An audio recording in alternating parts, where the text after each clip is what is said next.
Tudo isso começou, né, no Japão feudal, né, quando os samurais eram a milícia dos daimyos, que eram os senhores feudais. Né. E o samurai, em princípio, o primeiro contato que se tem com o samurai, era um guerreiro extremamente violento, que não hesitava em puxar a sua espada, a sua katana, e decepar a cabeça dos seus inimigos, ou aniquilar feudos rivais, exterminando com a família inteira, inclusive com as crianças. Então essa era a figura do samurai, né? Era um guerreiro a serviço de um daimyo, de um senhor feudal. Por outro lado, a gente vê que mesmo esse guerreiro sanguinário, ele tinha estamos falando de uma sociedade extremamente machista, né? O homem era a pessoa extremamente dominadora. Quer dizer, a única pessoa, além do homem, que tinha alguma projeção na sociedade japonesa naquela época, era a geisha, porque ela atendia os anseios do homem, né? Ela era treinada desde criança para atender, com carícias, com todos os serviços dela ao homem.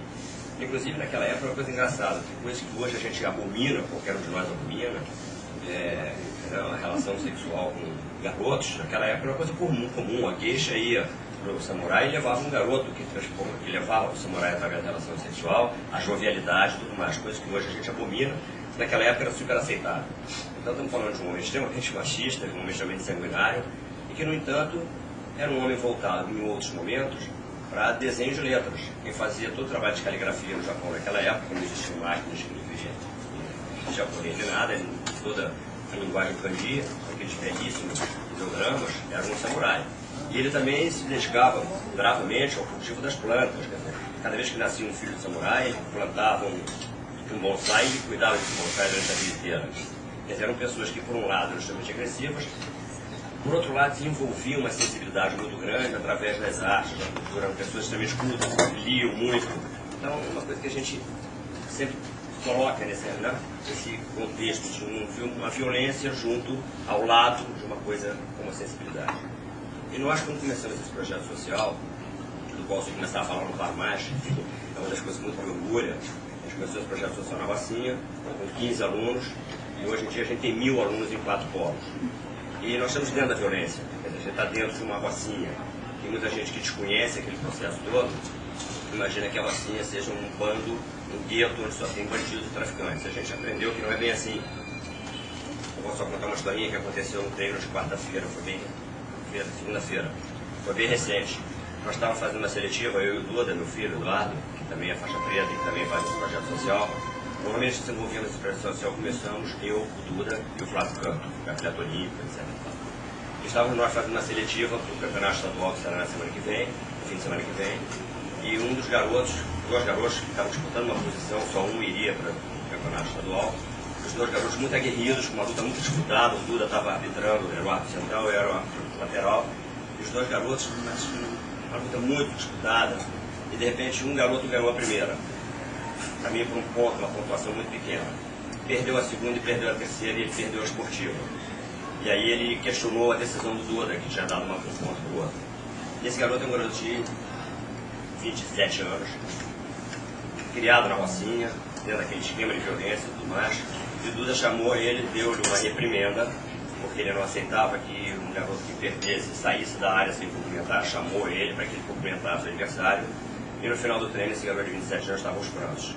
Não porque perdeu. Ele estava aos prantos e verbalizou isso, porque pela atitude que ele tinha tido como judoca, faixa marrom, que não poderia jamais ter saído da área sem cumprimentar o seu adversário, sem respeitar o árbitro. Quer dizer, a gente vê um garoto que se empenha numa luta com aquele grau, com a pessoa que vem de fora, discute que violência esse esporte. Os caras quase comendo fios ali, e no final o garoto se põe aos prantos com 27 anos de idade, um cara forte, tamanho de um bonde, um touro de garoto, pela postura dele, que ele sentiu que foi errado, sentiu que foi chamada a atenção, e na mesma hora pediu desculpas, etc. Então, o professor Duda foi na ponta da área cumprimentar, e depois ele viu o erro dele e se pôs aos pontos.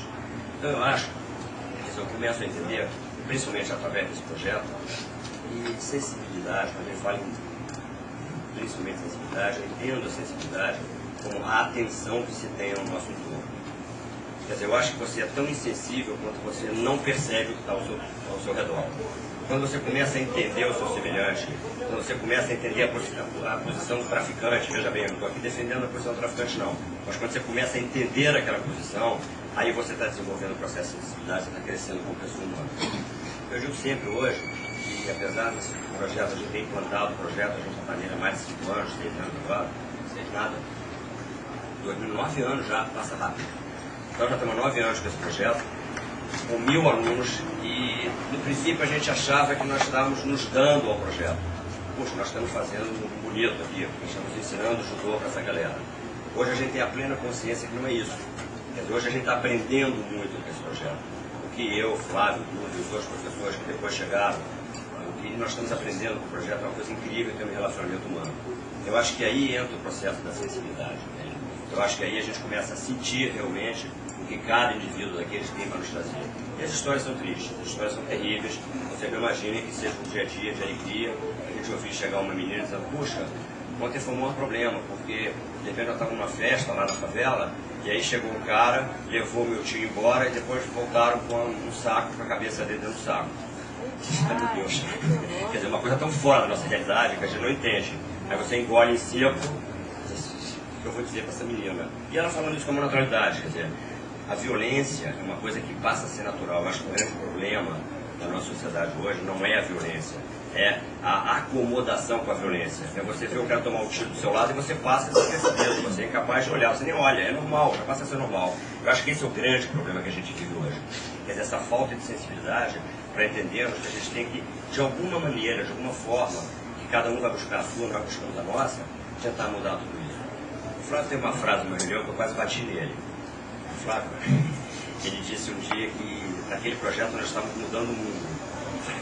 Flávio, pô, peraí, exagerou. A gente está conseguindo fazer alguma coisa aqui com muito esforço, com muito sacrifício, mas estamos mudando o mundo. Eu falei, não, João, claro que ele está mudando o mundo. Porque veja você o Rodrigo. O Rodrigo é um menino negro, foi criado na Rocinha, obviamente sem pai, como é a maioria, né? Os pais somem no processo. As mães são pessoas fundamentais no processo.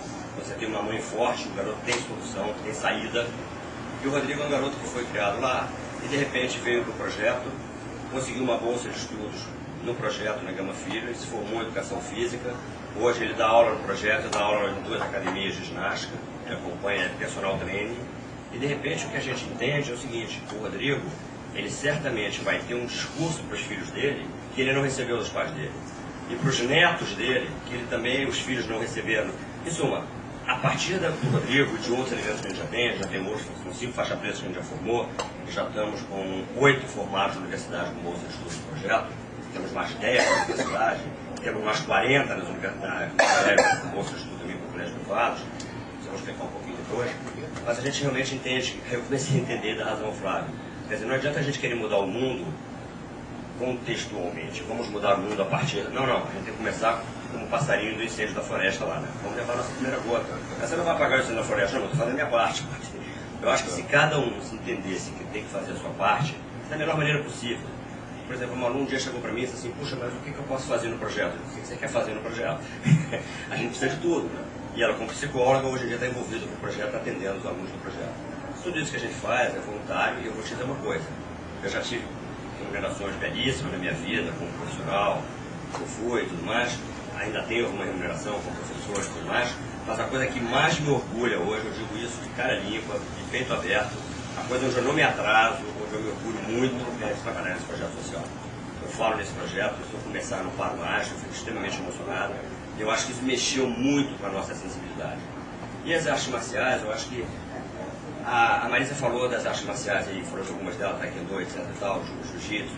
O jiu-jitsu foi uma arte marcial, uma delas que foi extremamente vilipendiada pela opinião pública, até porque nós tínhamos alguns praticantes dessa modalidade esportiva, né, que realmente aprendiam o jiu-jitsu para sair na rua e bater em todo mundo.